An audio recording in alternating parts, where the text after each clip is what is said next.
Là, on prépare les seringues à partir du vaccin qui nous a été livré par l'hôpital ce matin. Et sur un petit flacon de vaccin que vous avez là, qui nous a fallu vérifier en termes de qualité, on va préparer 5 doses d'injection. Voilà. Après le centre hospitalier, un deuxième centre de vaccination contre le Covid-19 est opérationnel à Saint-Dié-des-Vosges. Il est installé en centre-ville, salle Carbonard. Les vaccinations sur rendez-vous uniquement concernent les personnels soignants, les aides à domicile et les sapeurs-pompiers de plus de 50 ans ou à risque. À partir du 18 janvier, ce centre, ainsi que les cabinets des médecins libéraux, pourront également vacciner les personnes âgées de plus de 75 ans. Le calendrier défini par le ministère de la Santé est le suivant. Vaccination des plus de 75 ans à partir du 18 janvier et à partir de la fin février, ouverture de la vaccination aux plus de 65 ans, donc aux 65-75, et ensuite à la population générale autour de l'été. Lorsque les vaccins sont préparés, vous pouvez les utiliser pendant combien de temps ?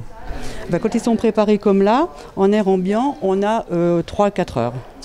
On dit 5 heures, mais nous on va limiter, on va dire 4 heures pour être dans un champ de sécurité au maximum. Et au préalable, il y a un entretien avec vous avant de se faire vacciner, ouais. Voilà. Quels sont les paramètres que vous vérifiez alors ? Donc d'abord on prend le poids, dont on aurait peut-être besoin si on devait réanimer avec de l'adrénaline. On prend la tension, on prend la température, voilà. Et ensuite j'ai un entretien où on évoque les effets secondaires et les contre-indications surtout qui sont très minimes en fait. Voilà. Les grands champs d'allergie qui sont évoqués et les traitements qui sont pris.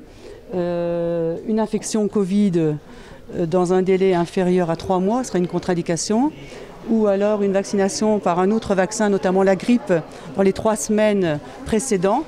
On ne peut pas aller dans un délai plus court, ou autre vaccination dans les 15 jours. Voilà les grosses contre-indications. De par votre profession, vous rencontrez beaucoup de personnes âgées là ? Énormément, bien sûr. Oui, c'est la grande majorité de la population que je soigne.